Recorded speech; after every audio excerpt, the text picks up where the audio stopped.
Hello buddy, welcome back. I'm the Strategy Professor, and today we're going to be looking at the 7.24 patch notes. So if you want to skip around, find your favorite moments, it's probably going to be a long video. I'll make it as brief as I can, but let's be real, there are a lot of changes here. If you want to skip around, you can access the Google Doc in the description, and then I will also have timestamps in the description as well, so you can navigate this however you want. You don't have to watch the entire thing, so you can just watch little pieces that you're most interested in. Although, of course, I wish you would watch the whole thing. I just know not everybody has time for a lot of my long guides. So we're doing the patch notes on this one. I'm going to make the tier list a separate video, and then I'm going to do a separate video that is a meta-analysis, how I think it's going to change, champions that I think will become popular, new itemizations, things like that. And then I will try my best to also do a top 5 or 10 for each role on this patch. I'm going to try to do that every... on every new patch, every new major patch, I'm going to do patch notes, tier list, meta-analysis, and then at least the top 5 for other roles. That'll be like an entire week's worth of content, one video per day, to sort of catch you up to date on what's going on. Okay, so let's go ahead and get in here. So real quick, I think the biggest gainers on this patch are Ivern, Kassadin, and Shen. Let's go in here and talk about why, in addition to all the other changes. Okay, Aurelian Soul, pretty good buff. I think that Soul is a very niche champion. I think he doesn't get played a lot. I personally have not played him a lot, and I played over 2,000 games last season.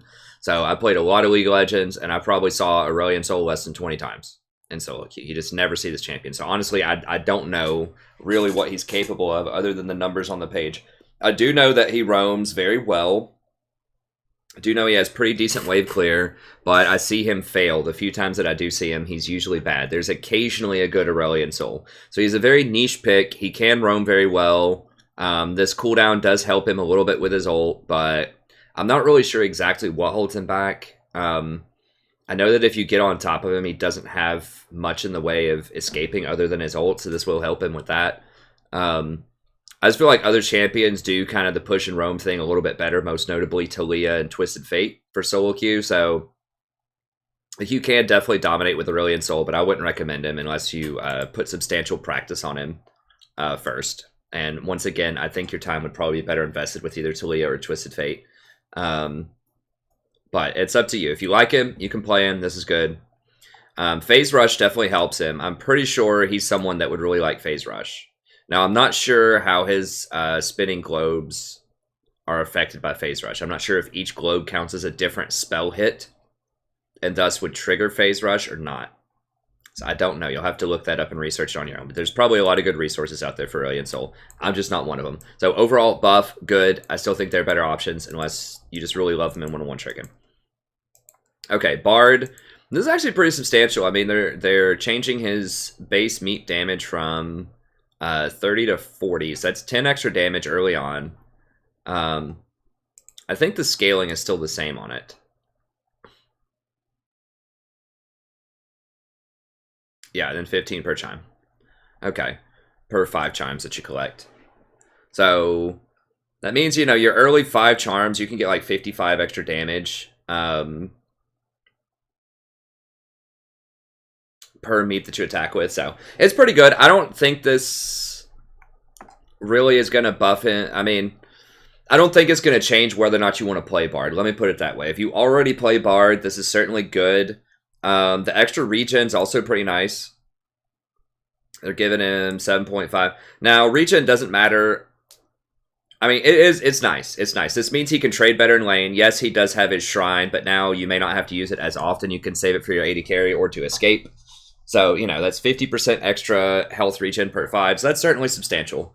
You know, Bard's main issue for me is that he has low attack range. He only has 500 attack range versus a lot of other AD, supports in the bot lane, rather. Are going to have at least 550, like Sona has 550, Nami has 550, Zyra has 575. So a lot of the other kind of poke supports are going to outrange you a little bit. But now you are going to hurt a bit more when you hit them. You can roam really well with Bard, obviously, so that's nice. He still kind of has a problem with itemization because 2 of his skills don't have any scaling on them whatsoever, his E and his R. So they have nice base utility, but they have 0 scaling on them.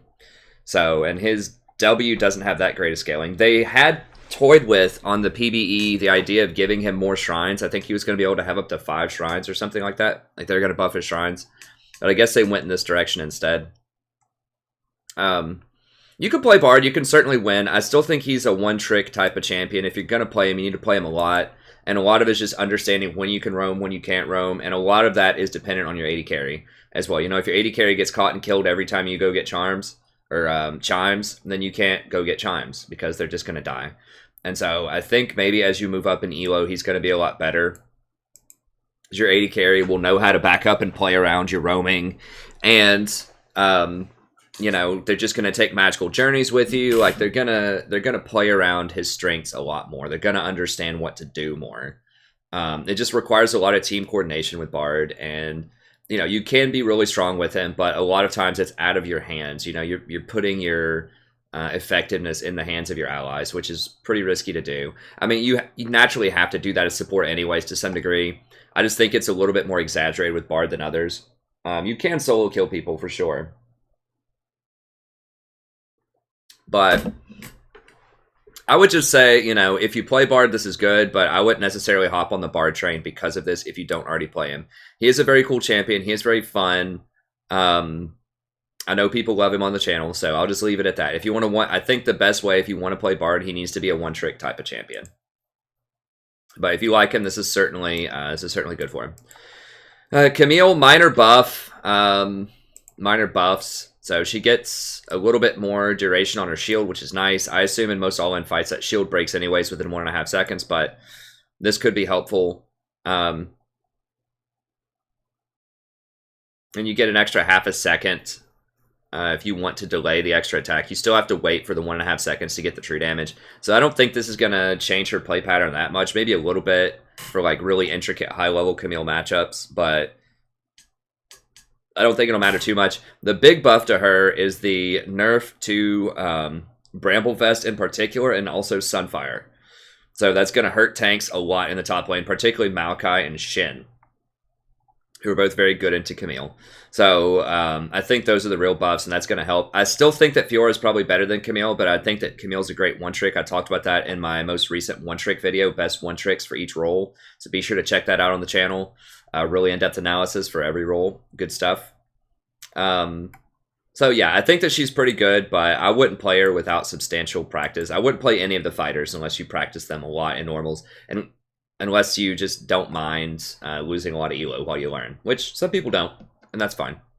But yeah, Camille, Riven, Fiora, all of them are going to get a lot stronger with these nerfs to tanks, and you know, Camille is a very good one to pick up and learn.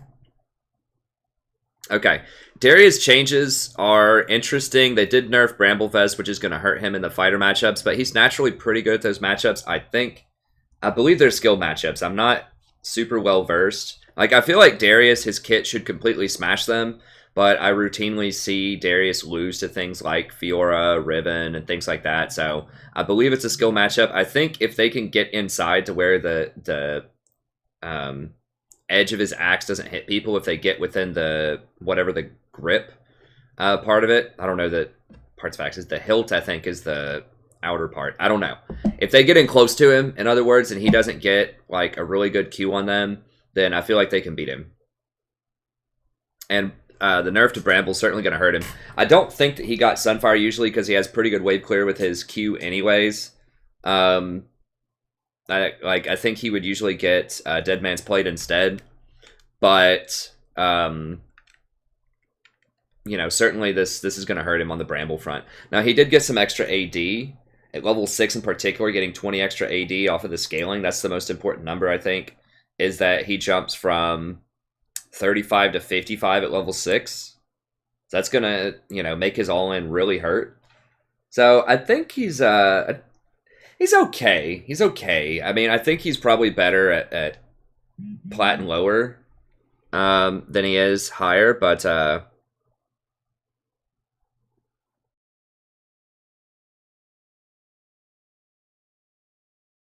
okay. My wife just texted me something. He's okay. I mean, I you know, there's no. I guess you can play him if you really want to try to counter the fighters, but I'm not sure that he does. He's okay. He's middling. He's all right. He's kind of middle of the pack top lane. If you're really good with him, you can make it work. I have seen really good Darius take over the game, but at the same time, there's not a really compelling reason to play him over a lot of other top laners unless you just really like him. Evelyn, whatever, it doesn't matter. A couple changes to her. Galio, these are some weird changes to Galio. I guess, he has been doing very poorly lately. I didn't think season would hurt him that much. Feels like Aftershock could be right up his alley. I guess he's getting Comet instead of Aftershock. I don't know. Like, his win rate has definitely fallen off. He's down in the 40s and 50s, so I guess that's indicative of some bad stuff, but why can't they just leave him in the gutter for a few patches? Like, he had his time to shine for a long time. Anyways, oh, Ezreal, I did those out of order there. Did I not even... Okay, I didn't write Ezreal down. That's a really big change. I think I meant to talk about Ezreal, but didn't write him down. Or did I? Could have sworn that I wrote him down. Did I just do it like really far out of order or something? Maybe I just thought about it when I saw it.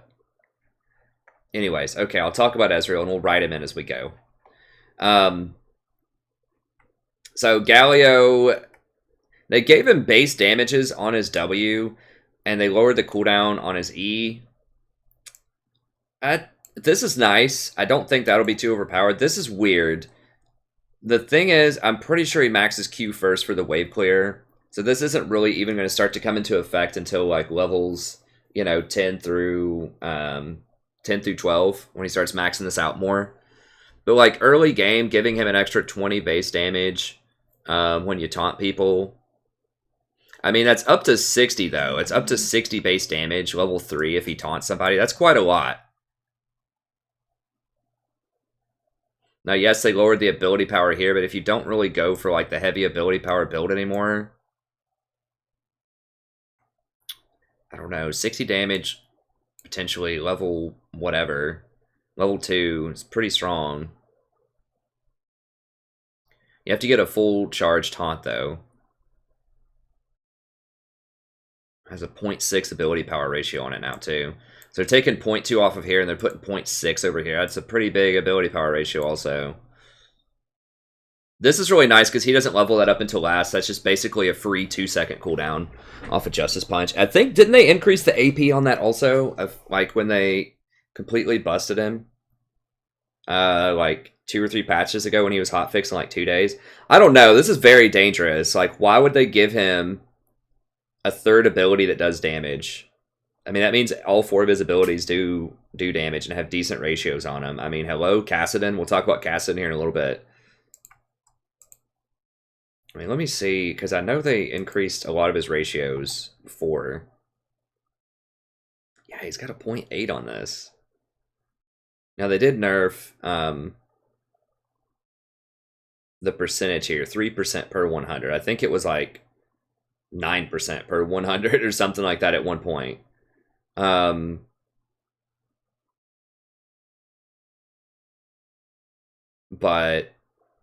yeah, I think, sorry, I get distracted by whatever's going on over there in Runaways.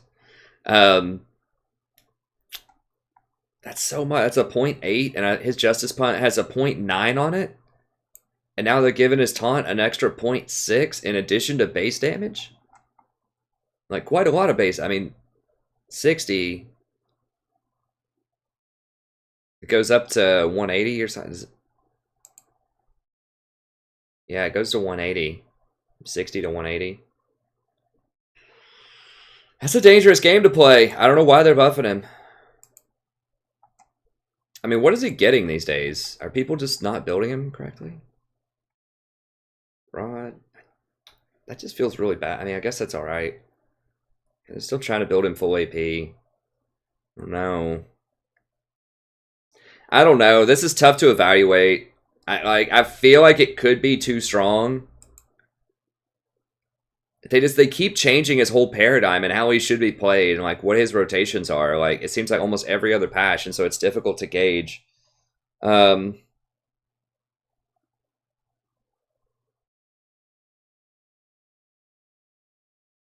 And it's tough to say because Bramble Vest also is getting nerfed. Not that he gets the tank items as much anymore, but since he has more base damage on his W, you might be able to get some more tank items. I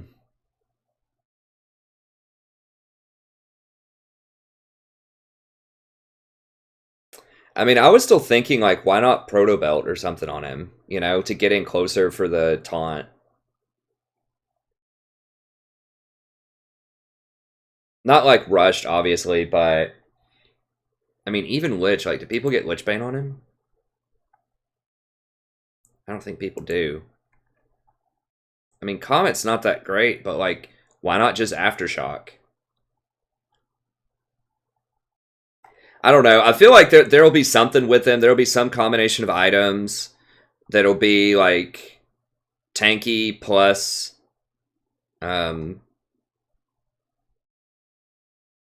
tanky plus AP. I feel like people are just itemizing him wrong. I feel like if you went something like Aftershock, because you can proc Aftershock with either your E or your taunt now, and it'll do like big damage. And you can just be this, you know, immovable kind of beast.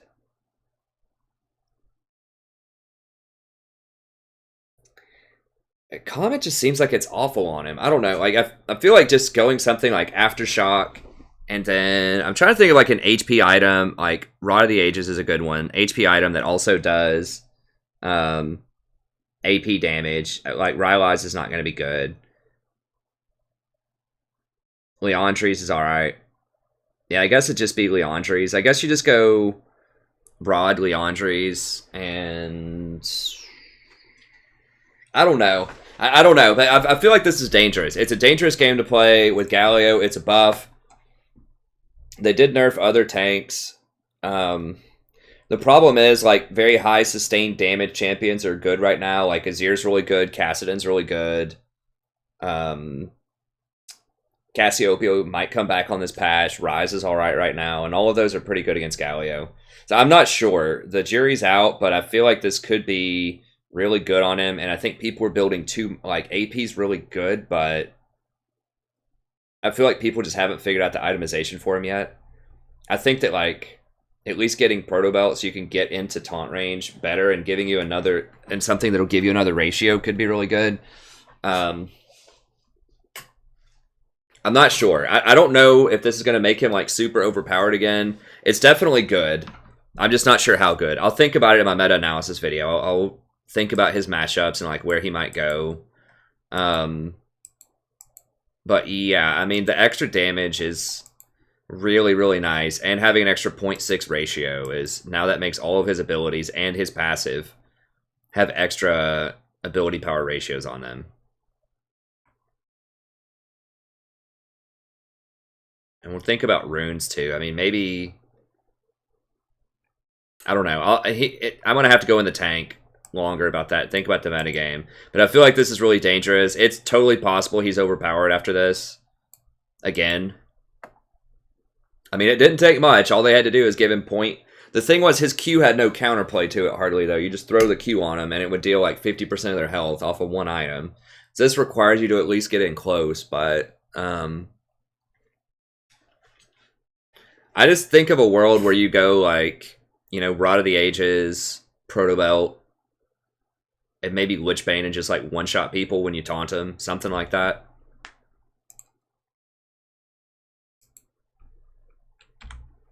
But I guess we'll see. I'll put...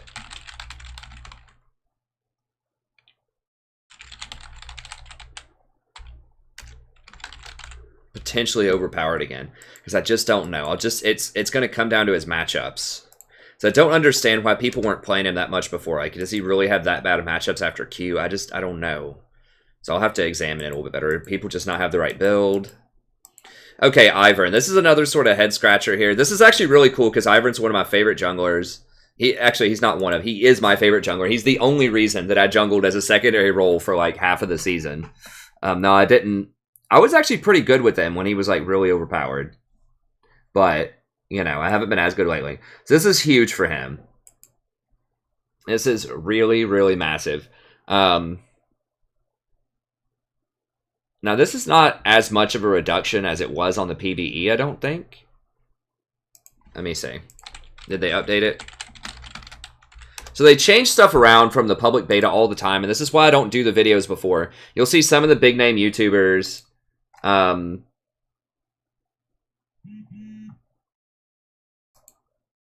you know, mention things like they'll make videos like biggest changes like before the patch notes actually come out, and it's looking at surrender at 20 like this. See, for instance, at surrender at 20 here, they didn't say anything about giving Bard extra damage on his attacks. So if you just watched a video by, I won't call out any specific YouTubers, but a lot of them do it.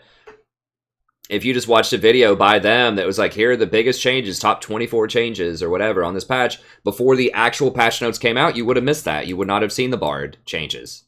And it made it look like Ezreal was going to get buffed a lot more than he was. Yeah,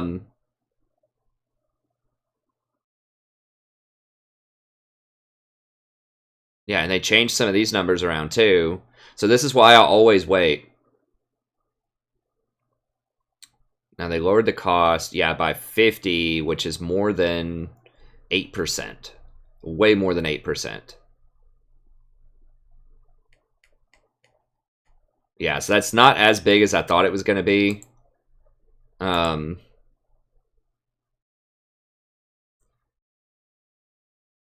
But that's still pretty nice. I don't know. Like, I when I wrote that up that it was good, I was just assuming it was like the PvE. Because that's huge. I mean, if you look at that number, like the level 1 is when it's really important. That's 50 less damage that you're taking. So it's like a, you know, 25% reduction in cost. So, well, maybe, is this 25%? It's from 32 to like 25. Maybe that is the same. Maybe it is the same.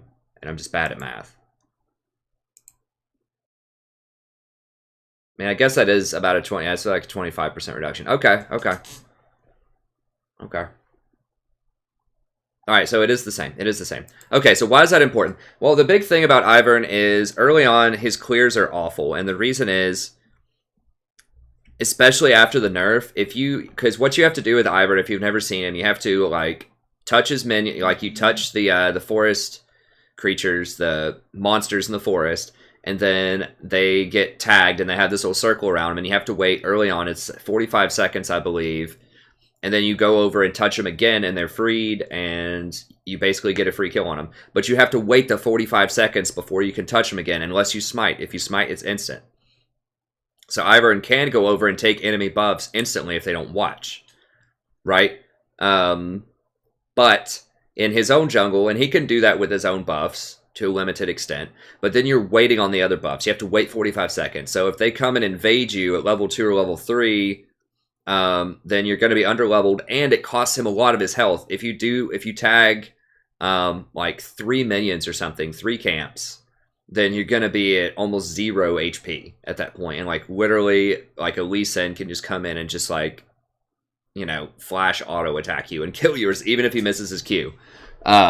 So he's extremely risky early on jungler, and you know, we are in kind of an early jungle meta. Like way more people are playing Lee Sin, they're playing Elise, they're playing Xin Zhao. So there are a lot of early game powerhouse junglers, and he does not want to fight them. So he's just going to have to hide from them in his jungle. You're going to have really good pathing and vision control to try to deal with them invading you. Now, but this helps. This certainly helps. You might be able to get a 4th camp now before you run out of HP. And then at least, you know, if they don't invade you, then you'll be caught up in experience. So his early game is still very, very weak, but he scales very well. The reason that Ivern was nerfed earlier this season is because his itemization and his power spikes were too fast. Because he gets support items. And support items are designed to be purchased by people who don't have a lot of income. So they're very powerful, cost-efficient items, but supports won't get that many of them that fast typically because they're not getting money. Ivern gets money because he farms the jungle.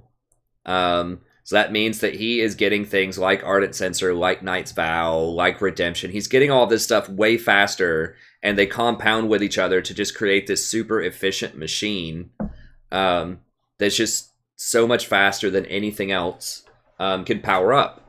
Because those items are so much cheaper. When you're buying things like Athene's Unholy Grail for 2100, Redemption 2100, and the enemy jungler's waiting to buy like these 3000 plus gold items, you're going to be 50% ahead of them on the power curve.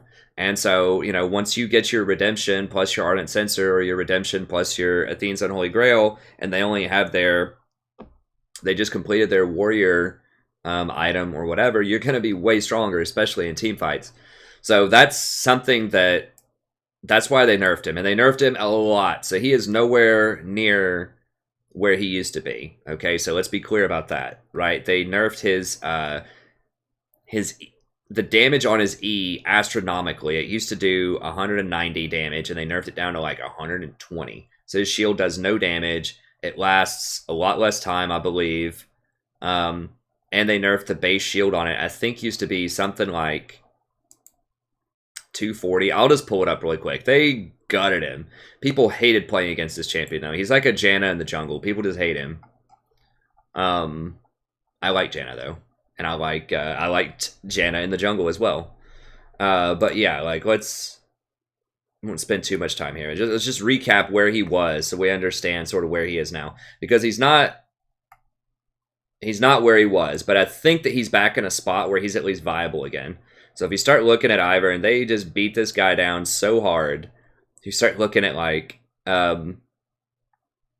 when he came out, everyone thought he was underpowered. I think people just didn't know how to use him correctly. And so they buffed him all the way up through 6.22. Okay, then they're just like, oh crap, we got to dial this guy in. So they increased the cost on Trigger Seed. It used to have a 70% slow for 2 seconds at all ranks. Like level 1, 70% slow. Yeah, that was a little out of line. So they nerfed that. That's reasonable, down to like 40. Okay, whatever. They increased the mana cost. Okay, you can't spam it as much. You don't need to use mana in the jungle, though. Remember that, except when you're trying to tag your camps, right? Because you don't actually hit any camps. And then the shield was reduced. Now, this was a big one because it used to be a 240 shield, and they took it down to 190, and they took the slow duration down from 3 seconds to 2 seconds. That was a pretty hefty nerf, and you can see that was a hot fix. So they tried to nerf him here. It still wasn't enough, and then they nerfed him again here. So they really hated him. This was the preseason last year, the 6.24. And then they nerfed him again here, 7.3. They lowered Daisy's resistances, made her a lot easier to kill. If they kill Daisy, you're almost worthless in a fight. They stopped some exploits, which was good. And then this was the thing that was kind of the nail in the coffin for him. The Grove cost was increased to 192 from 174. It's actually, what'd they say it is now? It's lower than that, right? It's lower than 174. 25%. What was this? If it's the same that was here. Yeah, that's actually even lower than it was at its base. That's actually going to be really nice. I thought that it used to be even lower than that, but I guess not. They lowered his base movement speed, and they hit him a couple other times. This was a huge one. Trigger Seed's down from 180 to 130, so he just doesn't deal damage anymore. Okay, so he's been nerfed a lot. However, in the last few patches, they increased his base Trigger Seed damage by 10, whatever. But they did give it an 80% ratio, which is not bad considering Athene's Unholy Grail gives a lot more AP than it used to, and that's a core item on him. So you can go, Redemption,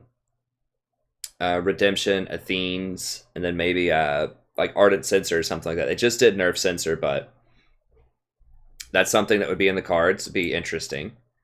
Got some stat increases, and then on the 22nd they hot fixed to give him a buff. So now they took his shield up from 190 to 215. So that's pretty legit. That's not 240, but it's 215, which is good. And then the Grove cost reduced. Okay, so they've already updated that on here. Good. Okay, so 147. So that's even cheaper than it used to be. So all that means is I think he's going to have a slightly better early game. He's going to have some better team fight utility and scaling. I think he's almost ready to come back. The buff to Revitalize also helps him a ton. Like, he was a very good Wind Speaker user, but now Revitalize, because Revitalize didn't used to affect heals and shields on yourself. It was just on other people. They just buffed that. We'll talk about that later in this patch as well, but that's one thing they did to him. He's also a very, potentially a good Ingenious user. So you could use Ingenious Hunter with Redemption and Knight's Vow. A lot of Redemptions, he can use Locket. So Ingenious with Redemption plus Locket would be some crazy teamfight potential. Yeah, he got those buffs. Now, the loss of CDR hurts him. He used to be able to run CDR blues on him, which was very nice. He needs a lot of CDR because he needs Daisy up a lot, and she has like 160 cooldown. So he has to buy CDR items. You know, you got to get your CDR boots, Redemption, Athenes, I think is the core, and that'll give you 30%. Now, you can get... what's it? The overcharge thing. I can't remember what it's called. This Transcendence. You can run with Transcendence if you want to as a secondary. I don't know what you'd run as your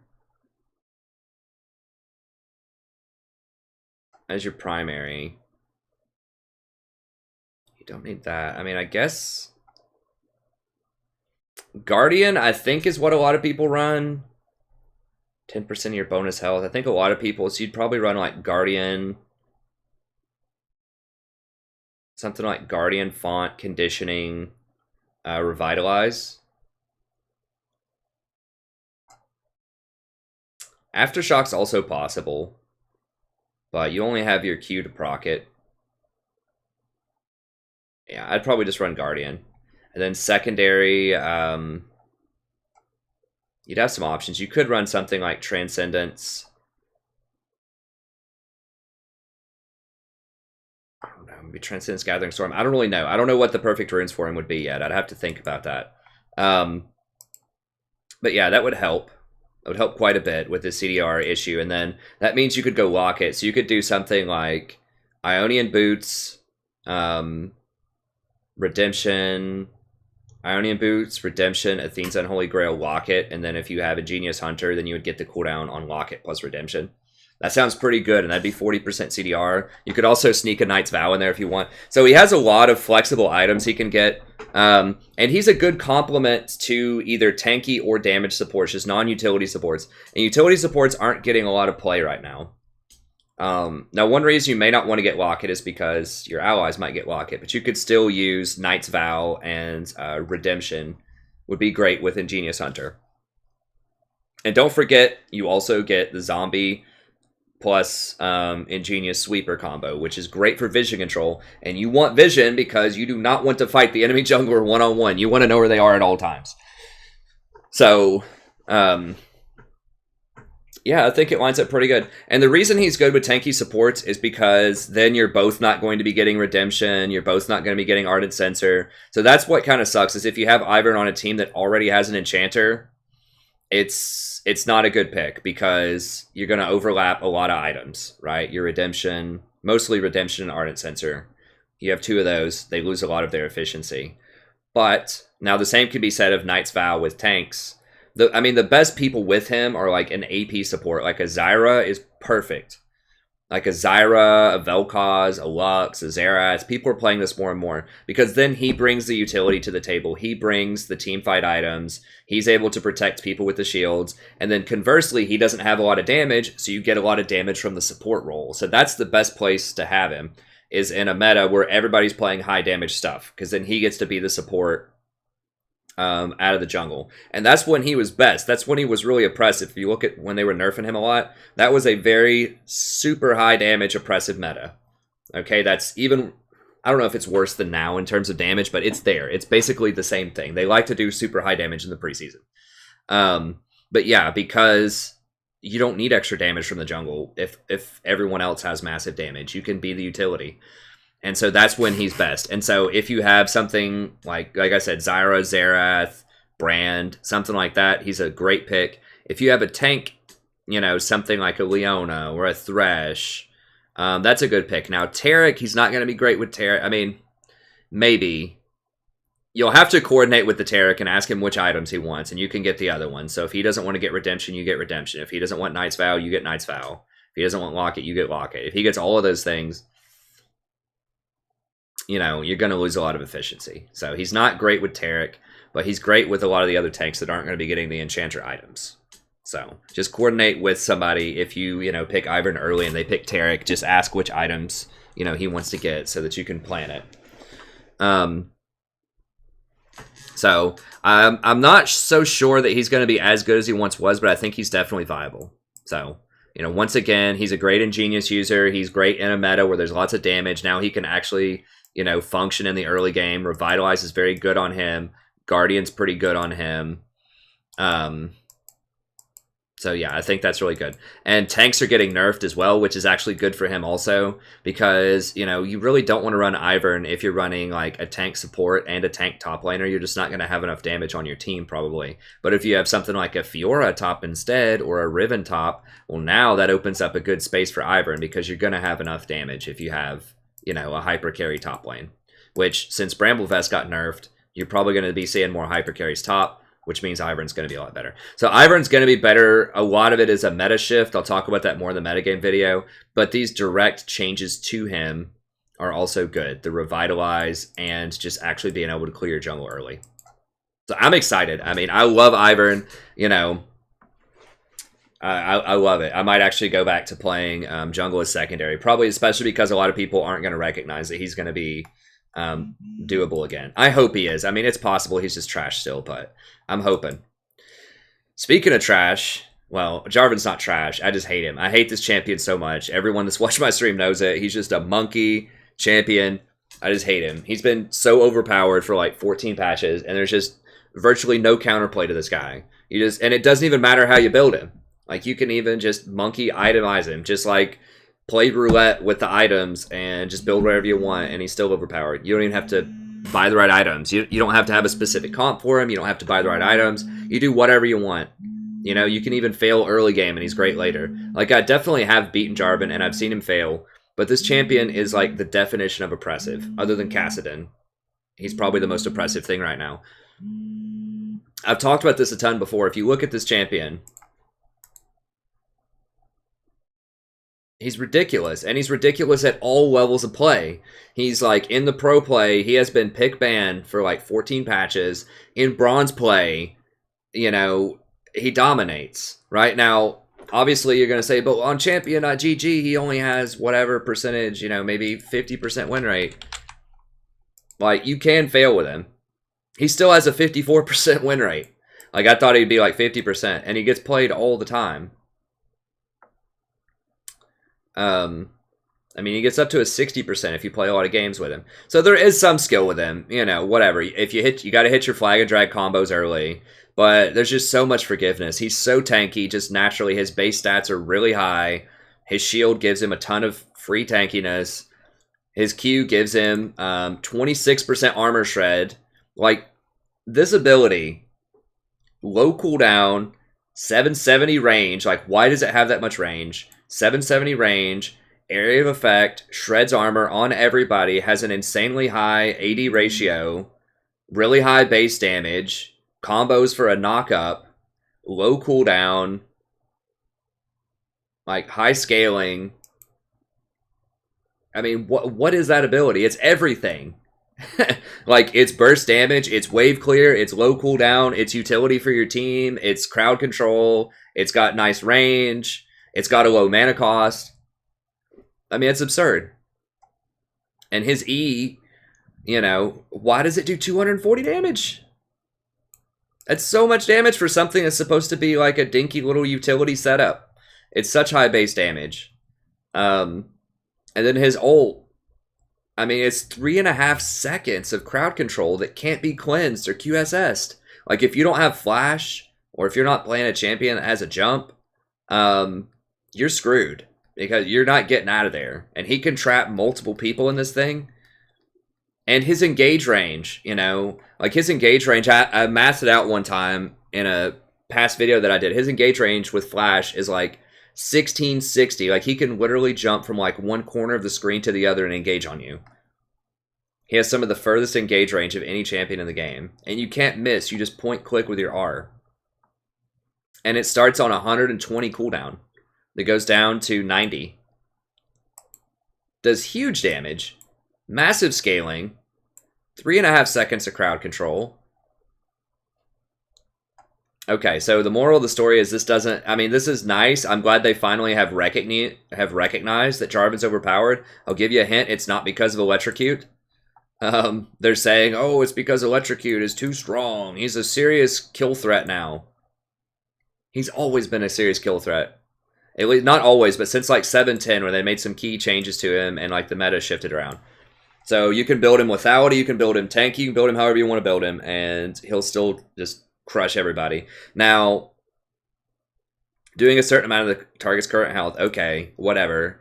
You know, this lowers his trading a little bit in lane. They, you know, slapped him on the wrist with his Q, like, at level 5. It doesn't change anything at level 1. If it was 20 damage off level 1, then, you know, maybe we could talk. Maybe we'd be like, okay, that's starting to become a bit more appropriate, but it's not. It's the same thing, basically, for the first 3 levels of it.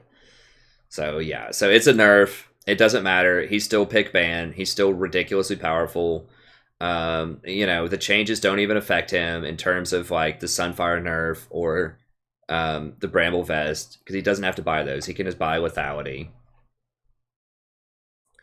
Yeah, and even if he wants to go tanky, he doesn't even buy those items. I mean, you see, he can literally buy pretty much anything. If you just look at like highest win percentage and most frequent build, people just play roulette and purchase whatever they want out of the shop, and it's fine. I mean, all of these items, like literally every item's different. Not Spirit Visage, not Guardian Angel. Okay, so not literally. But almost every single item is different, from most frequent build to highest win percentage build. Anyways, so yeah, he's still going to be really good. Karthus is interesting. How are we looking on time? Not great. We need to pick it up a little bit. Karthus is interesting. Presence of Mind does help him. He can go off every time he levels. He can just like sit on his Defile and just start spamming Q and push the wave. So that's nice. It's a good buff to R damage. Instant wave clear is pretty good. His problem is he's very vulnerable. He doesn't have any escapes. He can like put a wall in front of somebody and hope that they don't jump over it. You know, that's not enough. So, and there's a lot of counterplay to his R now that didn't used to be in the game back in the day. Like, Locket gives this huge shield now. Redemption, Zhonya's Hourglass, Guardian Angel. It's pretty good on a lot of champs. Mob Malmortius is an option in a pinch if people really need it. You know, there are just so many options. And now you can even get the, whatever that rune is, that gives you the free little mini shield. Yeah. This nullifying orb that gives you a free Hex Drinker. So there are just so many different counterplay options to Karthus, and he's so linear, like, that's it. I mean, that's his whole thing, basically, is press R. Like, yeah, hitting the Qs is nice, you know, in teamfight, but it's basically like you go in, you try to do some damage, with all of your area of effect stuff, and then you hope people are low and you press R. So, the enchanters are going out, so at least somewhat. I think they might be making a comeback next patch. We'll see. I'll have to think about the meta-analysis. But they had been going out, and because Sona's getting nerfed, so I think that'll open up a space for maybe Janna to come back in. So we'll see. I just feel like they're just there's a lot of counterplay to him, and I think there are just better choices. So he might have some niche viability if you really like him, but I don't expect him to come roaring back. Maybe in some team comps if like the entire enemy team is super squishy and they just don't buy any magic resist. So yeah, he's all right. Leona, minor nerf. She's still strong. This doesn't fix Leona. I still think she'll be one of the most oppressive supports. Excellent all-in damage. I mean, with Ignite at level 3, you can still do like 500 plus damage. You can almost one-shot most champions by yourself at level 3. She still has over 100 armor at level 2. This doesn't affect why she's like fundamentally too overpowered right now. Like 20 extra damage. You know, obviously it's a nerf really early to her, but I still think she's really good. They need to nerf Aftershock. They need to change it to bonus armor instead of total armor is what you get, and that would help a lot. But right now it's based off of your total armor and total magic resist, the bonus that you get off of Aftershock. That's just too much. So, we'll see. I think they'll change it maybe in 3 or 4 patches. Although they did just change Bramble Vest, and they did just change Sunfire. So that might indicate they want to leave Aftershock alone. Which is good for supports. I mean, that's good for tanky supports because, you know, the problem with tanky supports is other lanes abuse your items, abuse your runes, abuse your masteries, but a lot of these other lanes are not taking Aftershock, and so it's unlikely that Aftershock is going to get a ton of negative press from other lanes, especially now that people aren't going to be playing tanks as much because they can't just completely shut down lanes with an early Bramble Vest. So, I think that might portend that they're not going to nerf Aftershock for a few patches. So Leona still, as long as Aftershock is viable and good, unless they just really beat Leona down again over the next few patches, like nerf her several more times, I still think she's going to be near the top of the pack, certainly for Plat and lower. Okay, Malzahar, pretty big nerf. I mean, they're gutting his damage on his ult, and I mean, Malzahar is annoying, but I probably would have just like increased the cooldown on it or something, or like lowered some of his other damage. I don't know. Like, he's not going to be able to all in. I mean, I guess level 6 it's the same, and it's close at level 11. This is really just like a super late game change. I guess it doesn't change that much because late game, you know, he's not really known for, you know, you're not going to be using him to one-shot people late game anyways, unless it's a squishy, and he's going to overkill them if they're squishy. Probably, once he gets like 3 or 4 items. You know, he's mostly for his utility and the team kills him later. But early, it doesn't affect his early game damage. They did lower his ability power ratio. I don't know. I still think he'll probably be pretty good. Like, he's just a good standard, easy to play mid laner.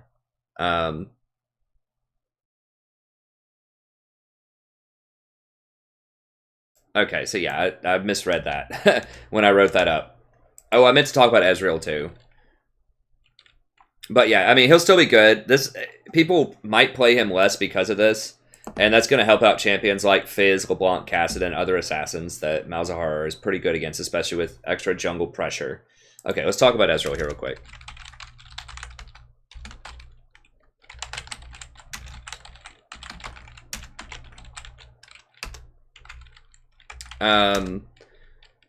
So they nerfed the 80 ratio on his Q. This is important because he's not going to do nearly as much with his poke. And they're also nerfing Kleptomancy.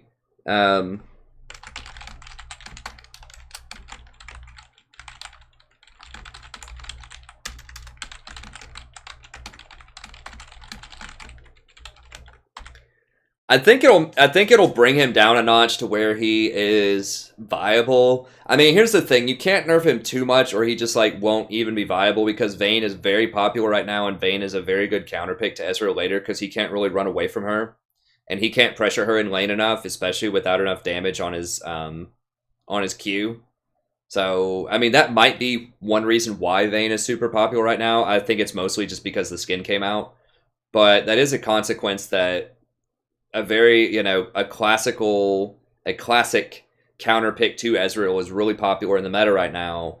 And so these changes, you got to be careful. You don't want to over nerf him because he is fun. People do like Ezreal. He is too strong as of 7.23. So I like the nerf, especially if they do what I think they did. If they did what I think they did with Klepto, which is make it to where he can't get flasks early or whatever they're called.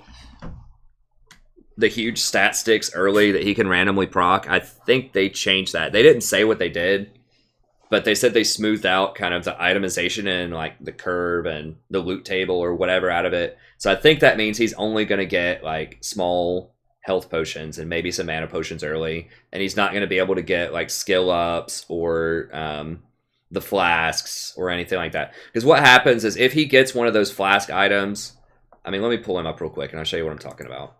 This is part of why Ezreal's overpowered, is because he's so unpredictable in lane. Because his playstyle can change, especially at top at like really high end play, like Diamond Plus. Like I suspect he's probably going to get less of these sacks of gold too. That's what I would do if I was Rito. I would say, you know what, he's not getting any of these sacks of gold until like level 3 maybe, and then I want it to be a much lower percentage chance that he's going to get them. Like I'm fine with him picking up, you know, some extra potions every now and then in lane. It's the things that are really problematic are the sacks of gold. Something like this that, you know, will just give you an extra whatever 8 attack damage. That one's not too bad. That one's okay. Oracle's Extract's okay. This is a huge problem. If he gets this Elixir of Iron early, that's 150 bonus health. So all of a sudden, you know, let's say he picks this up like right when he dings level 2 for an all-in fight. Then all of a sudden he's going from like, you know, maybe 600 health, 650, maybe 650 health up to 800. And he's getting 25% tenacity. That's the worst one for the extra health. I mean, that thing is really oppressive. They get that. This is pretty rough, too. I mean, he gets an extra bonus attack damage, and it heals for 10% of your damage dealt. So he gets, like, a free, like, double Doran's. Level 2, all in, you know? And so that is... and it can stack with other elixirs. So then you have, like, the Doomsday scenario. What if he gets Elixir of Iron and Elixir of Wrath in the middle of a fight? You know, at level 2. And is it rare that happens? Yeah, probably. But at the same time, it can happen, and that's the issue. And so I would say that when they change the loot stack, and I talk about this, I'm just talking about it right now, so we won't talk about it later. But they said they changed it to where he doesn't get the extra range on his auto, which is nice. But then also, I assume they say that they changed... I mean, I'll just pull down to the wording here. They said they changed it's something like his loot table or whatever. Yes. Loot table mechanism updated to decrease variance in loot over time. Okay, so I feel like that's a fancy way of saying you're not going to get the elixirs early game. If you get them late game, whatever. You know, if you already have 2,000 HP and you get an elixir of iron, so be it, you know, at 40 minutes into the game. Like, is it nice? Yes. Is it super overpowered? No. It's okay. So I think that's what they do. So you're not getting the extra range, and it's updated so that you don't get the crazy crap early on. I would imagine that's what they're doing.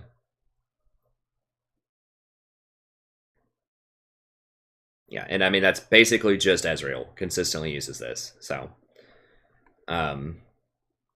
anyways, I think this will make Ezreal in line. You know, I think he will still get, it still gives you the base extra gold. It still gives you the 5 gold. You'll still probably get some sacks of gold. This would be the biggest way to nerf it, is if you get less of these, if you have less of a percentage of getting these. So this is the big deal, you know. A lot of times, you know, you get like 80 gold off of this. And if over the course of a laning phase, you get 4 of those, that's 400 gold. That's the equivalent of like an extra kill and some change. You know, and it's not hard to get these later on. And so, basically, Ezreal gets over 1,000 gold off of this over the course of a game. And, you know, an extra 400 or 500 in the early game means that he's going to hit his item spike, power spikes a lot faster. In addition to just having, like, endless mana and health, which is already really strong. And the potential to just randomly get one of these things that can just be completely, like, game-breaking. So... I like it. I think he's going to be reasonable now, but not overpowered.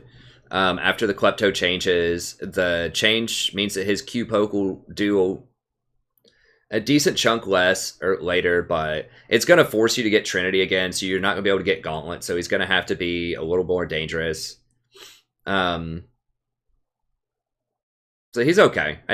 We'll see. I mean, he might still be overpowered, but I think that they definitely, if they did what I think they did to Klepto, I think that they definitely brought him into line to where he's going to be fair, where people can pick him. And Ezreal players, if you like playing Ezreal, you're going to like this because now he won't be banned every game. Hopefully. We'll see. But, you know, it's no fun being a one-trick. Like, there's a Focus Ezreal guy who, awesome member on our channel, who loves to play Ezreal, but you just can't play him ever hardly because he's always banned. So, If you like Ezreal, you'll like him. You'll like these nerfs. He'll still be good, I think, but not so good that you can never play him. Okay, we got the Malzahar. Malachi, minor nerf. I don't think it matters that much that he loses like, what, 5 early damage on his Bramble Smash. What does matter is that he's someone who wanted Sunfire and Bramble Vest.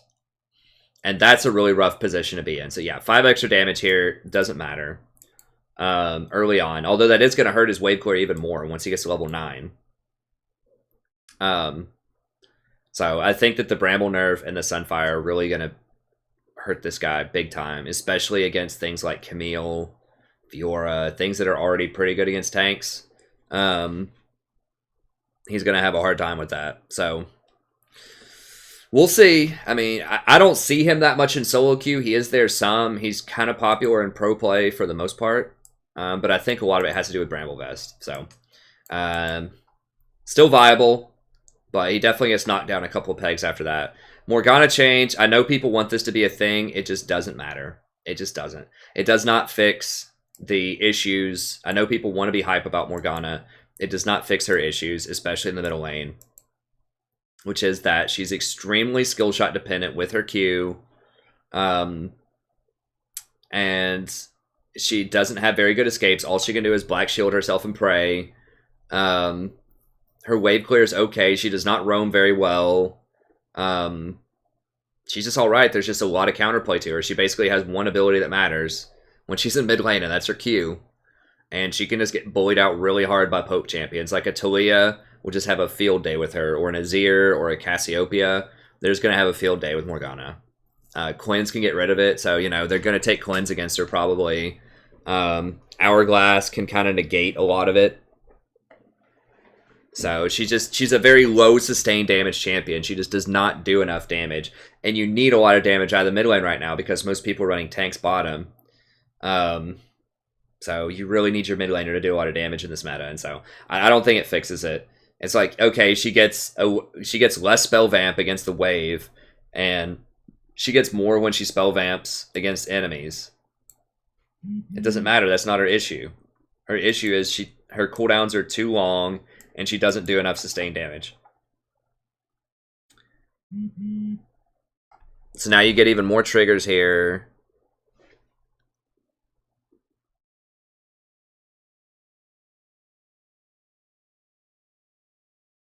God bless. I might have to run down there in a second. My wife's, something's going on. I'm going to have to get the baby out of the car in a second. All right. She can't figure out how to get this baby seat or whatever out. So I might take 1 minute. I'm going to finish talking about Morgana, and then I'll take a 1 minute just breather here. You guys can take a sip of your drink or whatever, and then and then we'll get back to it, I suppose. But yeah, it's not going to matter. It doesn't fix her problems. They need to lower her cooldown. They need to rework her W and just lower the cooldown on her Q and her E and just make her W actually do something that does damage. I mean, like, yeah, it does do some damage, right? If you look at her, like, on paper, it does. But you have to land your Q or nobody's going to stand in that.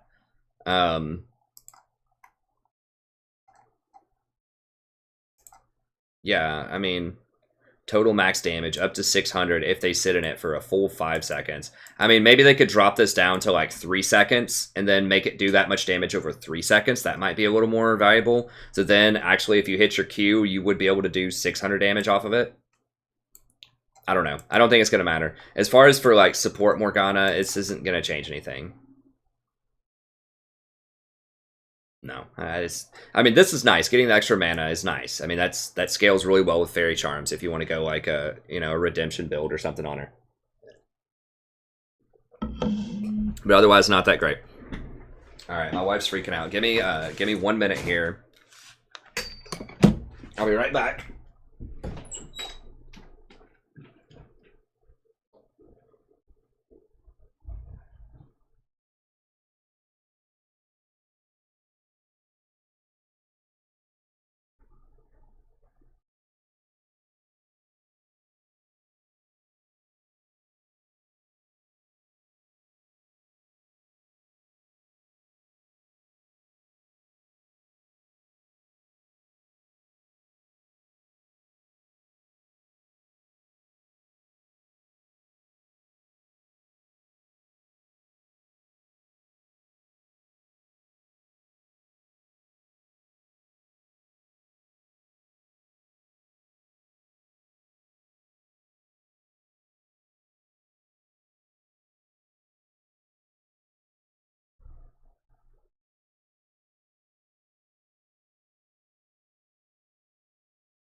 Alright, and we're back. Sorry about that. I don't have time to edit the videos, unfortunately. I just kind of have to do them as is, or I would edit that out. I can't pay fancy video editor. Okay, so we'll move on. Ornn.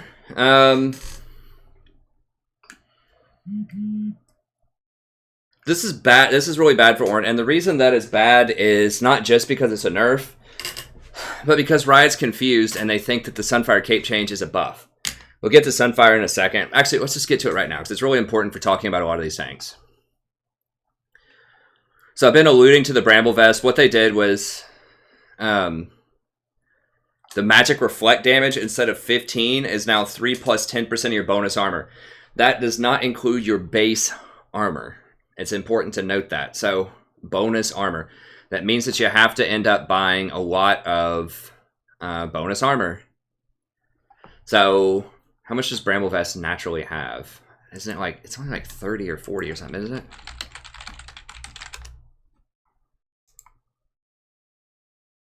Yeah, 35.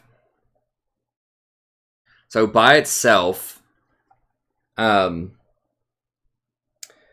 it now only gives 6.5. So when you rush this item before you get any other items, it's only going to reflect 6.5 damage instead of 15, which is huge. So the whole reason this item is oppressive is because you can get it first buy, and basically people would just automatically lose trades. Like they would come up and auto attack you, you know, take 15 damage. You're blocking some of their damage with your 35. If it's a champion that heals, they're losing some of their healing when they hit you back if they have lifesteal. And so you just would win every trade, basically. If you're against a Riven, or you're against a Fiora, or a Camille, you know, when they're hitting you for however much, and you're hitting them back, and hurting yourself, you would just, it was really, really hard to cut through tanks that did that, because you were just going to beat yourself up. Well, now that's no longer the case, right? Because it's only reflecting 6.5 damage. So that's a lot less damage. And so that's a huge, huge nerf to Bramble Vest. No one cares about late game. A lot of champions just won't even complete the Thornmail until really late. Now, I don't think that this affects Thornmail. 25 plus 10% bonus armor. I don't think it affects Thornmail. But people usually don't want to complete this item. They want to go and get something else. So they'll get Bramble Vest, and then they'll go and complete their Sunfire, or, you know, complete their Titanic Hydra or whatever. So that's a huge, huge nerf early on. And then you combo that with Sunfire. Now, they're calling this a buff.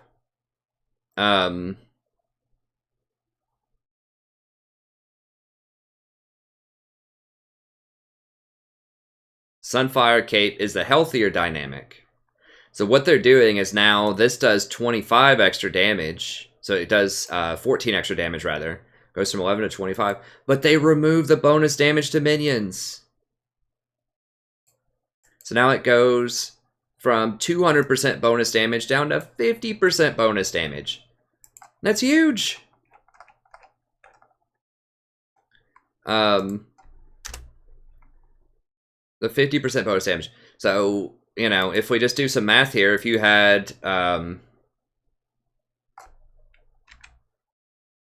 14 times 1.5, or let's see, 25, you do 37.5. 37.5 damage to all minions around you, right? That's 50% more. Now, if you're doing 200% more, then you would want to do 14 times 3, 42. What was the other one? 42, 37. So what was it, 37.5?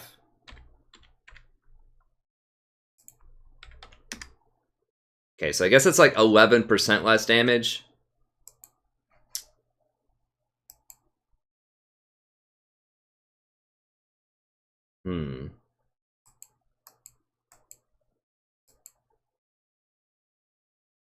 Oh wait, it's 11. Let me just see the item here. Maybe it's not as bad as I thought it was. The numbers just going from 200% down to 50% sounds bad, But the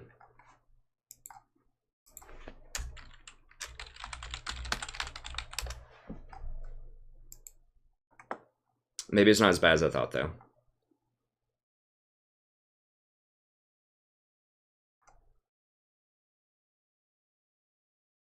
$12 to $29. Okay, so they actually did the math for you here on minions and monsters, so that helps you out. Okay, so it's actually a buff on minions and monsters. Okay, okay, my bad. It is a buff. It is a buff. Okay, my math, my math failed me there. Okay, so it is a buff on Sunfire.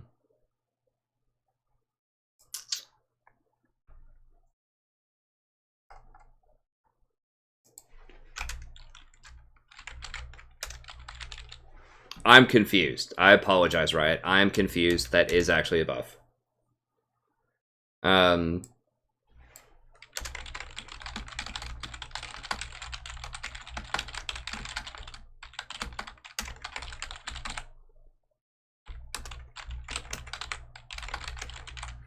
Okay, well, I mean, that's going to make it a lot more interesting. That's going to make it a lot more interesting.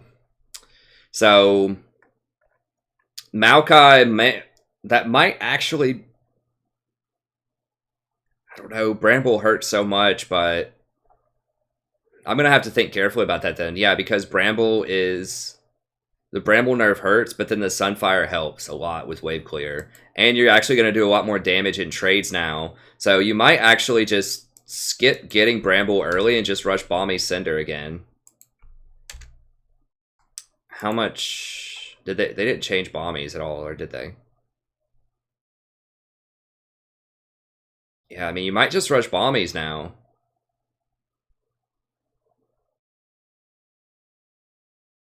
Minions and monsters. Because now this is dealing 6 damage per second. What's 200 health versus 35 armor? Let's see, 200 health. It's 532 gold. 700 gold. So you're eating 170 gold worth of value. But I'm just thinking, like, you could rush... Actually...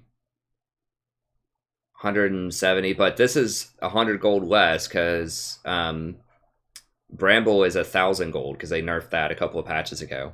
That might actually be worth it though. So you're basically paying 70 extra gold because this does 6 damage now based on champion level versus Bramble only reflects whatever the number was, 6.5. Yeah, I mean, so you might actually see some of these champions like Malachi or Shen or whatever rush Balmy Cinder before they get Bramble Vest now. And then it's actually worth it to complete Sunfire again. Potentially. It's interesting. Okay, so this may not be the nail in the coffin for tanks. It's different. I think this means that I still think that getting rid of the Bramble is going to help things like Fiora, but maybe like tanks aren't going to get completely gutted as much as I thought. I'll have to think about it more in the meta-analysis video. That changes my calculus up. Because I didn't do my math properly on the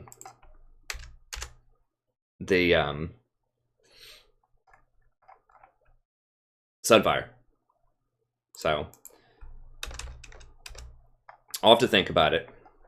But yeah, so Mal's still going to be viable, still going to be strong then. I'll have to think about how, because I think they will start rushing Balmies instead of Bramble and how much that's going to impact certain matchups. So we'll think about it. We'll think about it. Okay, Ornn. So that's not as much of a nerf. It is a nerf to Ornn, but now that he can get Sunfire, I think he'll still be all right. I don't know the intricacies in the matchups. I know that top lane. I know that Bramble Vest is really, really brutal as a first buy in a lot of matchups. So I think it's still going to hurt the tanks. They'll still just be viable. So Ornn is going to not be very much different. I think that he'll still be like pretty good top lane. Current patch. I don't think he's great support. People keep asking me to play him as support. I think he has a lot of problems down there. But I think that top lane, he'll still be pretty good. So Riven's going to have a much stronger all-in level 2. She gets extra damage on her abilities. I think it's 5 per Q. And remember, you can do 3 Qs, or is it 10 per Q? 10 per Q. No, it's 5. 5 per Q. So 15 extra damage. It's pretty good. I still think, you know, if you're a one-trick Riven player, that's good. If you're not a one-trick Riven player, I wouldn't recommend picking her up. You know, you can get very far with her. She's just extremely difficult to play correctly. And, you know, I just would rather play Fiora or maybe Camille over her. I think they're just a little bit more well-rounded. Okay, Shen. This is a big nerf to Shen early. The tank item nerf hurt, or Bramble nerf also hurts. So he really needs that Sun for clear. Okay, so he's got that.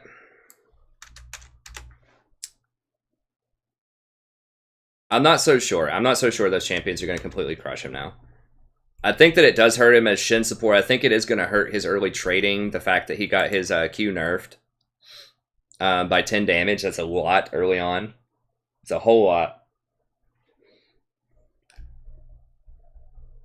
So we'll see. I know that hurts support Shen a lot. Support Shen was already like only fringe viable. Is she trolling me? Oh my god.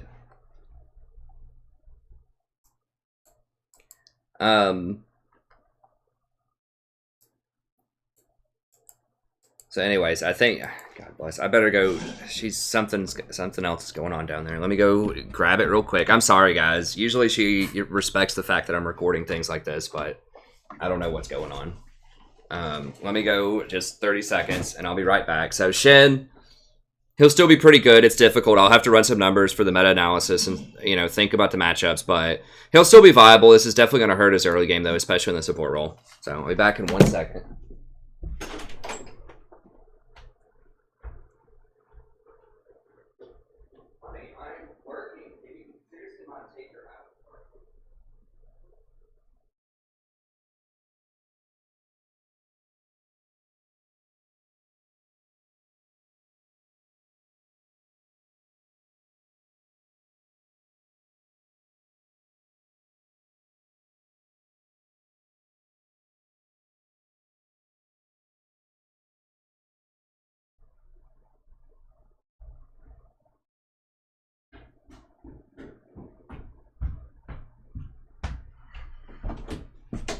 Alright, sorry about that, guys. Jesus Christ. Okay. Alright, so Sona, pretty big nerf. I think Sona's going to be out of the meta for a little bit. I mean, that's a 30% increase in cost, like a 1/3 increase, 33% increase in cost to him Valor early. And 50% less damage from her aura. And that's not just her normal Q. That's her aura damage. So that is not only her, that's also her ally.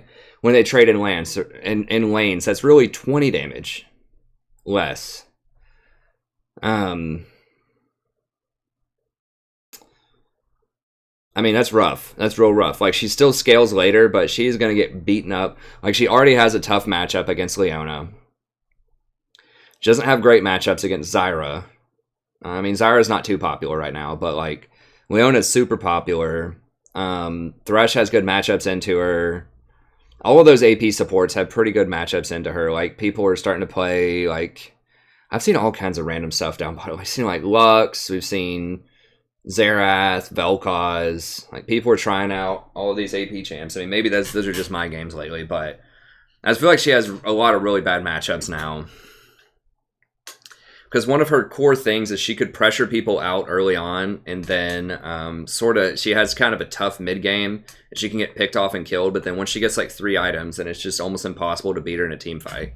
This is going to affect her team fight later also a lot. I mean, if you think about 30 less damage on a late game Q, That's 150 less damage per Q rotation if you tag all 5 of your allies with it. So, yes, it still is super cost efficient.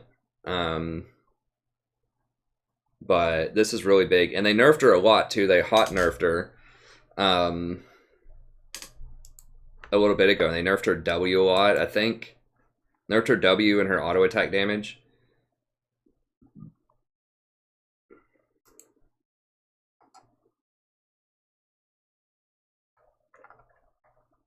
Let's see the history here. Yeah, they nerfed her base armor. They nerfed her base attack damage by 4, which is a lot. And they nerfed her heal by a lot. And the base shield strength. So yeah, I mean, they've nerfed her. This is like the 4th nerf or something in a row for Sona. So yeah, it's going to be rough for Sona. And so the big winners here are going to be other... Now, she is crowding out other harassed champions because you just really... It's hard to pick something like Lulu or Nami or, you know, even Janna because you're afraid they're going to pick Sona into it. And Sona's so strong early. But those champions will be a lot better now. Now that she's going to be kind of pushed out of the meta. And tanks can kind of make it through her in lane, but a lot of times she can outscale them later anyways if they can't engage. If it's like a Taric or a you know, Braum or something like that. Has to be like an engaged tank, like a Blitz, a Thresh, something like that really to keep up with her. But, you know, I think it's going to push Sona mostly out of the meta. And like I said, open up a space for Nami, Lulu, and Janna. So, you know, I think it's a bit too far. I think one of those nerfs maybe would be warranted, but both of them they're both pretty brutal. So, combined, it's a little over the top. Taric, he loses 5 armor. It's about 100 gold early. That's fine. He gets a ton of extra armor anyways. The Sona nerf also helps him a lot because now he can't get poked out as much early. One big problem with Taric is his heal is pretty trash in lane. It costs a lot of mana, especially until you get 3 charges on it, and it's really hard to get those charges back in lane if they are pressuring you off of minions. So if they pick something like Sona Misfortune, it's really hard to get up on those minions to auto-attack to lower the cooldown on your Q. Or to get extra stacks of your Q. So, you know, I think that helps him a lot to not have the tank. I mean, Taric would rather just sit there and just have a farm off and just get to late game. That's what he wants. So I think that helps Taric a lot. And then also the revitalization change, revitalize change, helps him a lot too, because Revitalize did not used to apply to yourself in terms of extra healing and shielding benefits, but now it does. So now his W gets bigger on himself and his own self-heal. When he heals other people, he also heals himself. That also benefits him. So the Revitalize change plus the Sona nerf means it's a very good patch for Taric. And Taric was already really good. So the 5 armor nerf is okay if you're getting these things in exchange, and he is, so it's good. Xin Zhao, pretty oppressive. Does a ton of damage early, has a lot of base stats. His ultimate, just not being able to, like, where ranged champions just can't attack him, is pretty obnoxious. So this helps. I still think he'll be really strong, especially Platinum and lower. But, you know, he can still get kited, crowd controlled, killed later on. But, you know, he's okay. Yorick, 3 less AD, whatever, it doesn't matter. Now, Zoe, this is another one that's a surprise, right? So if it was just a video that was based on Surrender at 20 here, right? If I just made a video like 2 days early,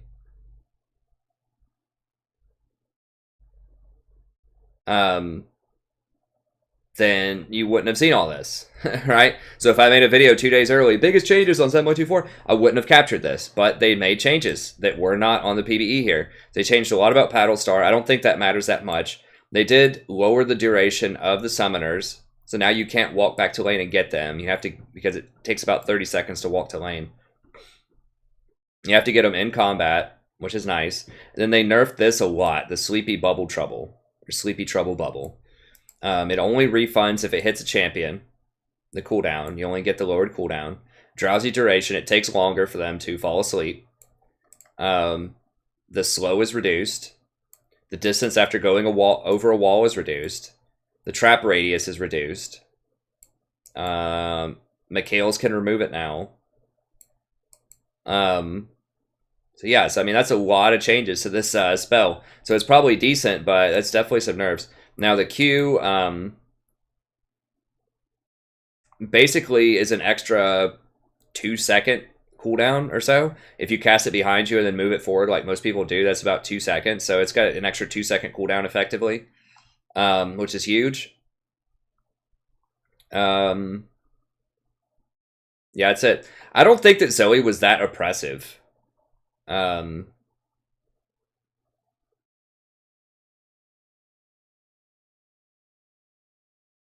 really wish they would get rid of, like, this is kind of cool that you could cast it over walls and, like, the trap radius and stuff. Like, I think this is one of the coolest things in her kit is her E. I would rather see them just nerf the, like, raw damage on her Q.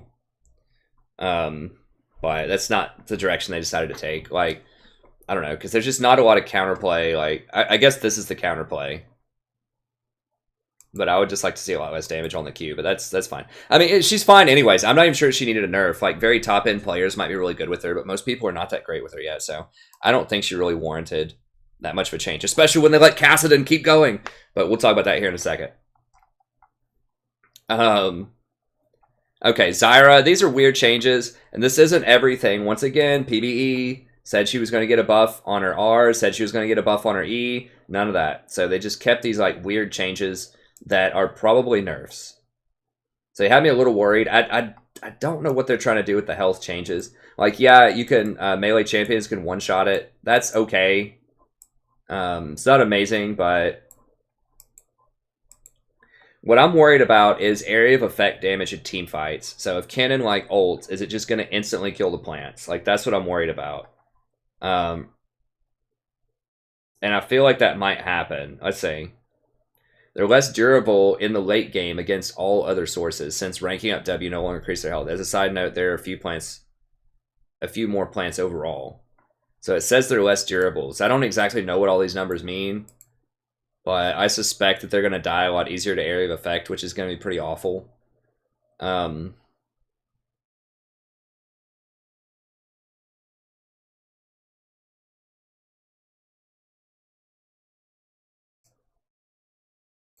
Area of effect, does that mean it does 4 damage?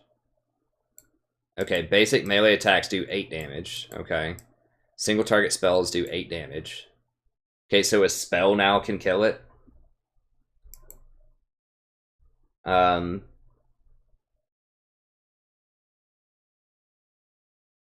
Wow, so only 2 hits from area of effect would kill it. Damage over time does not kill it. And then large minions and monsters don't kill them nearly as well, so you actually can wave clear a lot better with it, which is probably what they want for mid lane. Wow. I guess area of effect, 2 hits from area of effect killed it anyways, because it used to do 2 damage, and used to have 4 total damage. So I guess that didn't change.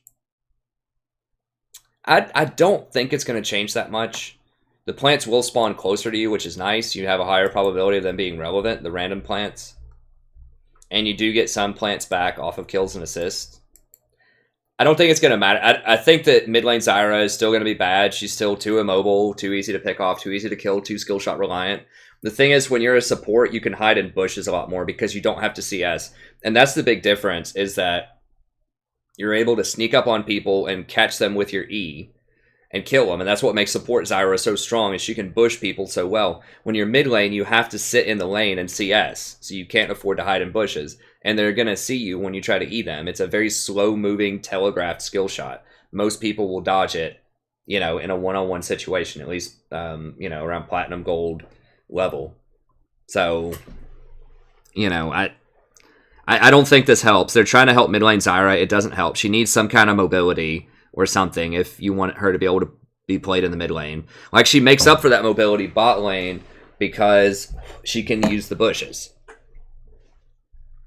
At least somewhat. And because you're going to have a lot of wards as a support. So you can kind of protect yourself from ganks a little bit better than you can mid lane. So I don't know. I don't think it's going to change the playstyle or pattern that much of Zyra bot lane. I still think she'll be viable and potentially even really good in certain matchups where you want her. But it's not going to make her viable mid lane. Okay, we already talked about these rune changes. So press the attack changes are...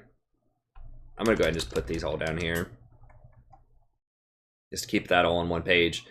Press the attack is good. It needs a nerf. It was actually proccing when you hit somebody with that third attack. It was getting the extra 12% both on your auto and on the extra damage from the attack.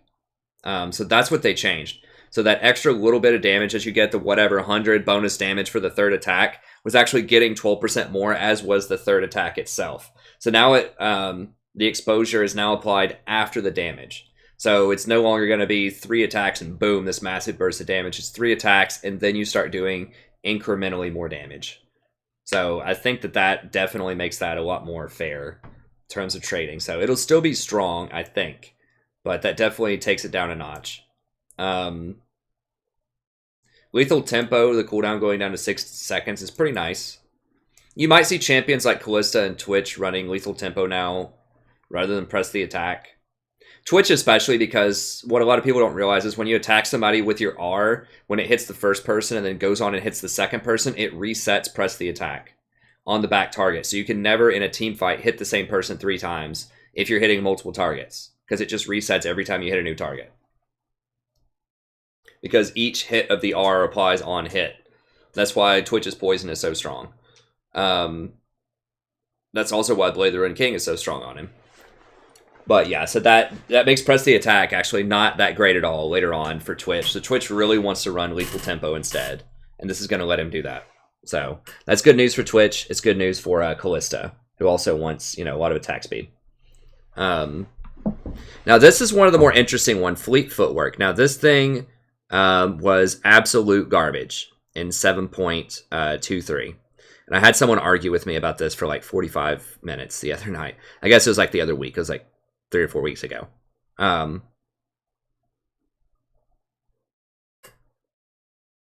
Sorry, I was... I had like a hangnail on my toe there. I had to take care of that. But Fleet Footwork. So now it heals for a little bit more. It has 30% bonus attack damage. And then 40% AP ratio, which is kind of weird. But the real weird thing is if the attack activates Fleet Footwork is a critical hit, the healing is increased by 40% of your critical damage modifier. Not 40% of however much damage your critical hit does, but of the modifier itself. So that means if your modifier is 100, then it's going to heal for 40. Because your modifier is an extra 100%. Right? So, Jhin. So like level 1, if he hits somebody with his 4th auto attack, and it also happens to be his Fleet Footwork, it's guaranteed to crit, so it's guaranteed to heal him for 40 plus whatever this number is, 43 plus his bonus AD. I did some math here for you.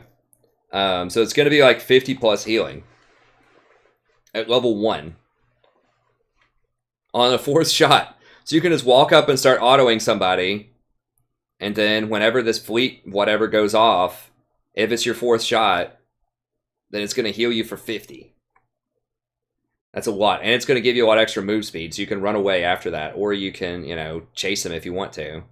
Once you get an Infinity Edge, because your critical modifier goes to 150% instead of 100%, now all of a sudden you're healing for over 100 after the bonus AD and such with Infinity Edge. It's like Infinity Edge, you're healing for 100. Whenever you don't even have to 4th shot somebody, you just have to crit. So it can either be a 4th shot, or it can be a just a normal crit off of Infinity Edge. So yeah, that starts to get pretty gross in terms of overall damage.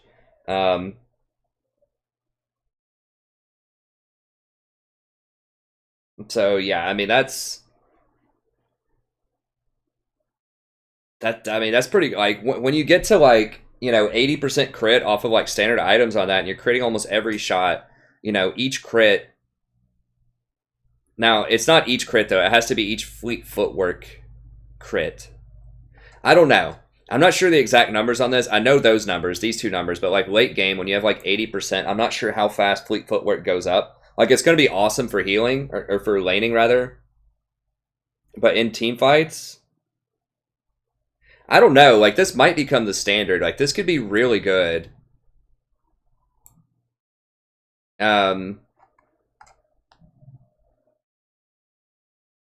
Because, I mean, obviously this would still give you access to the healing thing, which they just nerfed, but is also still really good. Triumph. This will give you Triumph, and it'll give you the Bloodline, Alacrity Bloodline, so you get even more healing. And it would give you access to Coup de Grace. So you lose Comet by doing that. I don't know. I feel like Comet is more like that's just kind of what Jhin does out of necessity. Like, it's pretty good. So you might still see Jhin do the Comet plus Lethality build, which is pretty good if you have a kill lane like a Leona or a Zyra. But this is a pretty, like, disgusting, like, sustain lane. If you run with this bad boy. You know, you could run this, and then if you run, like, Taste of Blood or whatever, where you heal that extra, you know, every 20 seconds. And even healing on abilities with the whatever hunter that does that. You could have a lot of healing with this guy. So I don't know. I think that could be a really good buff for Jhin. I don't think it's going to matter for anybody else that I can think of. But Jhin specifically, because he can get a guaranteed crit every 4 shots, then that's just going to be like a disgusting amount of sustain in lane, I think. So anyways, we'll see. So that could be really, really good for Jhin, but we'll see. Okay, Presence of Mind buff. Now it's 7 seconds instead of 5 seconds. Why is Cassidy not getting a nerf with this? Is what I want to know. Like, is Mark Merrill actually Cassidy in disguise? Is Ghostcrawler's niece a Cassidy cosplayer? Like, what is it? There has to be some kind of inside joke about Cassidy at Riot or something. Like, I don't understand why this guy does not have nerfs yet. Like, if you don't understand how this works with Presence of Mind, like Cassidy... Okay, I don't have a tab open for him. How are we looking? The time's probably just like through the roof. Yeah, we're almost done. Just got a couple more changes. Cassidy with his R is gated by mana. This is why he gets Rod of the Ages. You know, this is supposed to balance him. Is that he can, yeah, he can keep using Riftwalk, but it costs him a lot of extra mana to do it. So usually it's prohibitive. He can't do it all the time. Well, with Presence of Mind, yes, he can. Or whatever it's called. Is it Presence of Mind? Yeah, Presence of Mind. He can do that. So usually, you know, your 4th cast would cost you 800 mana, so you could only do like maybe 1 cast of it. Well, guess what? It's refunded. So now it's completely free. And the damage that you do off of it at level 11, let's just say that you have Rod of the Ages plus Lichbane. You have Rod full stack to Lichbane, level 11, plus just like a Doran's Ring or something. You'll have 220 AP with standard runes. A 4-stack Cassidy R is going to do 530 damage, 537 damage by itself. Point click, 4-second cooldown. It includes a flash. Like, it has a built-in flash. And it's free. It doesn't cost any mana. Once you get a kill, or whatever. Your full combo, then, so you R onto them, you Q them, you W them, you E them, you get your Lichbane proc, and you get your Comet. 1650 damage, 1649. And that's basically one shot off of 2 items. And it resets. It's kills and assists. It's not just when you level up with this rune. It's whenever you get a kill or an assist, and it has no internal cooldown. You restore mana equal to 100% of your mana expended for 7 seconds whenever you score a champion, takedown, or level up. But a takedown is a kill or an assist. So you still have to have enough mana to cast the spell. but you get a full refund on the spell. So that means that when you kill somebody in a fight with Kassadin, you have 7 seconds to go get a kill or an assist on somebody else. And if you do, you get an additional 7 seconds of just free cast time on this. On an ability, when you can flash at level 16, you get a flash every 2 seconds. 2 seconds.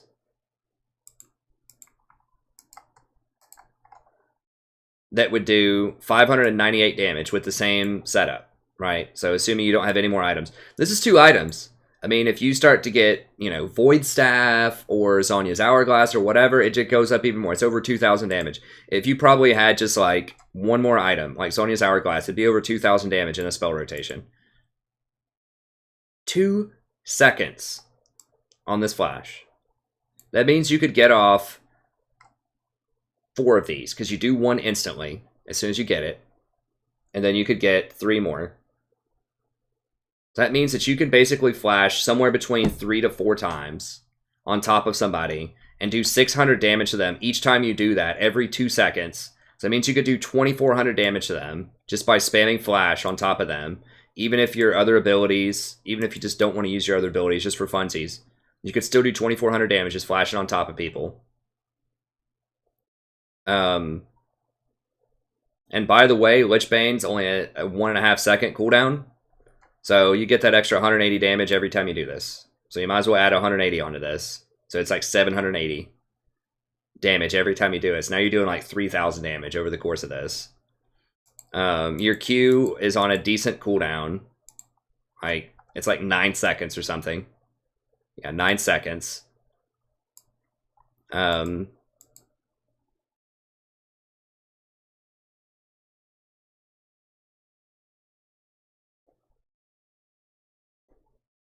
And this resets his auto attack timer. So this is on a 7-second cooldown. This is only on 5 seconds though. Every time people around you cast spells. So, I mean, it's disgusting. Like, he doesn't even need that. He doesn't need that. He's already strong because he takes 15% less magic damage and he gets a shield that scales with AP that protects him from magic damage. It's going to be spammable. And he gets Rod of the Ages, which gives him a lot of extra health. I mean, it's just gross. Like, I don't get it. Maybe this will get him nerfed. I don't know. We'll see. They nerfed Malzahar. Malzahar was a decent matchup into him. I don't know. Who knows? Other champions, Cassiopeia will like this, and Karthus might like it as well. Cassiopeia, I think, might actually be able to make a comeback because of Phase Rush, which we'll talk about right now. Yeah, Phase Rush, and this right here is ridiculous. Because, I mean, just think of Cassiopeia just spamming, you know, all of her mana every time she gets a kill or an assist in a fight. You know, that's a lot of damage. Or just like level 2, just Q and just spam E on him. Just run at him and just spam E. I mean, 7 seconds with Cassiopeia of spamming E at level 2. I mean, she doesn't even have to hit you with the Q, probably. Obviously, the Q would be nice.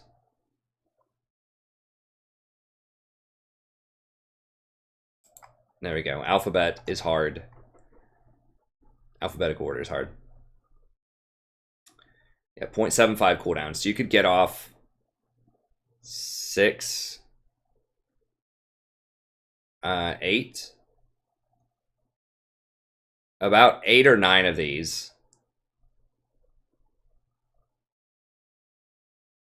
So like level 2, you know, if you got off 8 of these, that would be 100 or 448 damage. If you just ran him down and just spam this at him. I mean, if you hit him with the a Q first and then just spam it at him.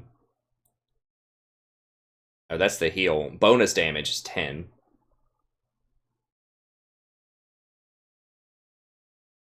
So that would be, you know, another 80 damage or something. It's just, it's nasty. I mean, you could just throw miasma on him, throw a Q on him, and then just like run him out of the lane, just spamming, just putting a hole through the E keyboard, the E on your keyboard. So, you know, I think Cassiopeia potentially could make a comeback. So we'll see. And this is another reason why Phase Rush. So Phase Rush now applies to ranged champions. And you don't have to do whatever, 70% of their health anymore. You just hit them with 3 spells. Cassiopeia, easy. QEE, boom, got it. You know, and then you just run them down. So I think that's a huge, huge buff for Cassiopeia. And she basically is immune to slows when that happens, so she can't be slowed. So I think that could be really, really good on her, potentially. I'm not really sure why she rotated out of the meta. I think it's her mana cost, but this Presence of Mind is really good. And like I said, once again, you don't have to level up. You don't have to get the kill. You can just get an assist, and it will reset, and it has no internal cooldown. So I think Presence of Mind is pretty gross. And I think that Kassadin is an obvious user of it, but Cassiopeia can also be really good. Talked about Revitalize. This is great for champions who heal themselves and ideally who heal others. So Ivern, Taric, Soraka, Mundo would like this. Then I talked about Kleptomancy as well. I think that mostly pertains to Ezreal, but any other champion that just randomly wants to use this in lane, maybe Gangplank or something. I think that's a bad build on Gangplank, but that'll sort of minimize abuse cases with that. Okay, that's going to be it. Thank you very much. Have a great day, and I'll see you next time.